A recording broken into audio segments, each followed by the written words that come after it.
साथ संगत जी, प्यार से कहना धन्यकार जी। आज सत्संग में ये जो भाव हर कोई श्रवण कर रहा था, चाहे वो वक्ता कोई भी हो, एक उम्र उनकी कोई भी हो, एक भाव, एक उद्देश्य जो एक संदेश दे रहे हैं, वो वही संदेश है जो हमें इस चाह से भक्तों का रहा है कि खुद भक्तों ने तो जहाँ अपनी आत्मा का कल्याण कर लिया, इस परमात्मा के साथ ये पहचान करके, और ये जो जीवन में फिर ये एक आनंद की अवस्था, भक्तिमय जीवन की, और वही चाहत कि हर एक तक फिर ये रोशनी पहुँचे। तो वही भाव आज भी जो बार बार संदेश सुन रहे थे कि इस जीवन को व्यर्थ ना गवाओ, इस जीवन में जो करने आए हैं वो उद्देश्य, उसको एक पूरा कर लें, इस परमात्मा को जान के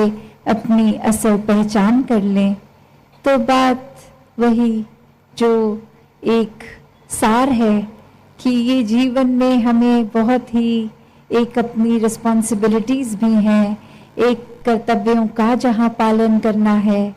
वहाँ एक वो करते हुए एक आध्यात्मिक पहलू, इस परमात्मा को हर समय के लिए पकड़ के रखना है, इसको एहसास में रखना है, मन में रखना है। तो एक जीवन में जहाँ कितने ही एक रूप हैं, ये रंग हैं, ये माया की जो बात आती है, ये उलझा देने वाली कि सब कुछ सरल है भी तो भी वो कॉम्प्लिकेशंस कि कैसे ये कभी कभी चाहे वो दिमाग का अपना ही उपज हो या फिर एक कोई सामाजिक रूप में कुछ चीज़ें जो जिस तरह नहीं होनी चाहिए उसको वो वैसा रूप दे दिया जाता है।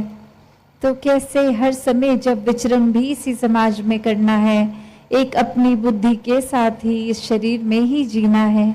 तो भी कैसे ये चीज़ों को हावी नहीं होने देना खुद पे। तो ये भरम भुलेखे, ये भ्रांतियाँ, ये सुपरस्टिशन, ये तो एक जहाँ संसार में है, खुद पे उनका रंग कैसे नहीं आने देना। एक इंसान हमेशा जहाँ ये तो सोचता है कि जीवन को एक अच्छा जीवन जीना है, एक हर समय अच्छाई सुकून महसूस करना है, पर वो कर्म, वो सोच फिर ऐसी है जो बेचैन कर देती है, वो चैन में नहीं रहने देती। एक एक्शंस, एक कर्म ऐसी रास्ते पे चलने लग जाते हैं जो फिर रास्ता एक नीची ही दिशा लेके जाएगा, पतन का ही कारण बनेगा। एक मन में जहाँ इंसानियत के भाव होने चाहिए, वहाँ कब वो हैवानी रूप इंसान का ये हावी होकर एक जीवन को कहीं विपरीत ही दिशा ले जाता है। जबकि इस परमात्मा ने ज्ञान बख्श के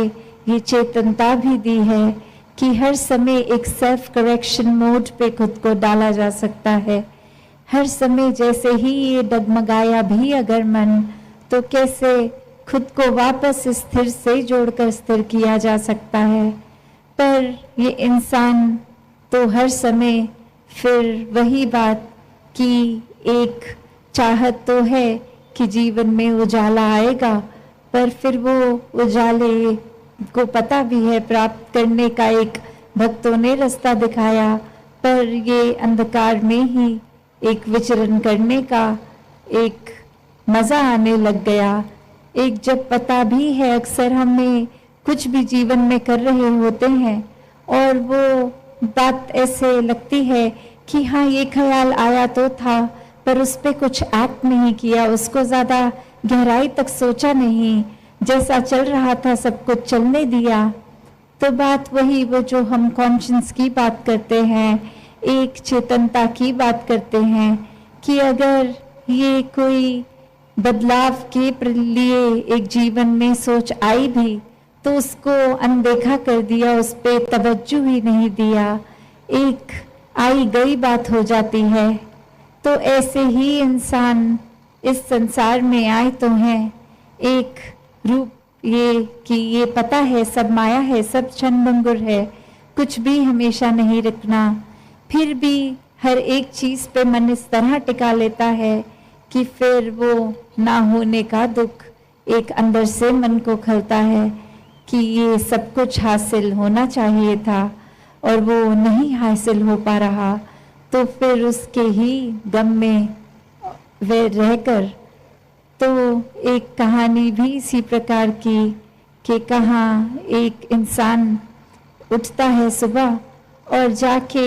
जिस जिस व्यक्ति को अपने घर के बाहर देखता है सबको जाकर बोलता है कि मैंने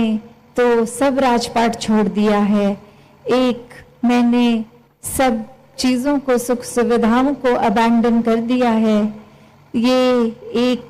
मैं इतना बड़ा राजा और फिर कुछ भी अब मैं उस तरह वो नहीं अपने पास एक लग्जरियस लाइफ रख रहा हूँ। और वही व्यक्ति के जो ये सुनने वाले, उनकी जहाँ वो हंसी भी निकलती है कि आप तो यहीं रहते हैं, आप तो कोई महल में नहीं रहते, आप तो कहीं के भी राजा नहीं हैं। तो ये त्याग की बात आई कहाँ से? क्योंकि कोई राजपाट तो था ही नहीं, वो त्यागा फिर कैसे? और फिर वो व्यक्ति बोलता है कि ये सब कुछ था सपने में मेरे पास और उठ के अब मुझे एक लगा कि मुझे वो चाहिए नहीं, मैंने छोड़ दिया। तो सोचने वाले जो सोच रहे हैं वही बात हमारे जीवन पे भी लागू है कि ये रोज उठकर हम भी वही सोचते हैं कि एक हमने कुछ छोड़ दिया है, ये जो अंधकार का जीवन है ये हमने छोड़ दिया है और हम एक रोशनीमय जीवन में, एक उजाले में अब मुख रख रहे हैं। पर वही बात कि कैसे भरम भुलेखे कि ये सपना जहाँ भरम था सच्चाई थी भी नहीं, कोई राजपाट था ही नहीं, तो उसका त्याग करना भी कोई त्याग हुआ। ये तो फिर बात वही कि कुछ अगर है नहीं तो उसको मान लिया कि हमने वो चीज़ ही छोड़ दी। तो बात वही कि होते हुए अगर एक अभिमान जैसी चीज़ जो मन में इतने सूक्ष्म रूप में भी आ जाती है, एक कर्ता भाव, एक मन में ऐसी और भावनाएं भी जो खुद को हमें हमारी नज़र में विशेष बना देती हैं, एक सर्वश्रेष्ठ बना देती हैं, तो क्या हम ऐसी चीज़ों को छोड़ भी पा रहे हैं कि ये चीज़ें जो हैं वाकई में उसका त्याग करना है, ना कि उन चीज़ों का जो है तक नहीं। तो कैसे फिर एक बात वही आ जाती है कि एक शायर ने भी बखूबी लिखा कि दुख ये नहीं कि अंधेरे से सुलह कर ली हमने, मलाल ये है कि सुबह की अब तलब भी नहीं। तो कैसे एक इतने समय से ये आत्मा भी जहाँ शरीर बदल बदल के एक रूप अंधेरे का, ये भ्रमों में जीने का, या फिर अगर इस जन्म की भी बात करें, कैसे एक हर समय परिवार समाज इत्यादि जो जो भरम भुलेखे बोलते गए, एक सच्चाई ढूंढने का भी इस मन को एक रुझाव नहीं आया कि क्या हर कोई जो कह रहा है वो अंधाधुंध बात माननी है, या कोई सच्चाई के लिए ये जिज्ञासा, ये क्यूरियोसिटी रखनी है। और वहीं एक जो बात हम चाहे मैथोलॉजी भी कह लें या फिर एक भगवान कृष्ण की भी बात करें, तो जहाँ वो जिज्ञासु भक्त की भी अवस्था है, तो कैसे वो जिज्ञासा तो होगी तो ही फिर आगे वो ज्ञानी भक्त बन सकेंगे। तो कैसे अगर जिज्ञासा हम सच्चाई की रखेंगे ही नहीं, एक झूठे जीवन को ही सच मानते चले जाएंगे, एक अस्थिरता को ही एक स्थिर मान लेंगे, तो फिर एक हम खुद कहाँ टिक पाएंगे इस परमात्मा को जान के, जहाँ इसमें टिकना था, मन को इसमें लगाना था, इसको मन में बिठाना था। वहीं एक हम फिर संसारिक रूप में एक अपने ही सोच में एक और चीज़ों में उलझते जाते हैं,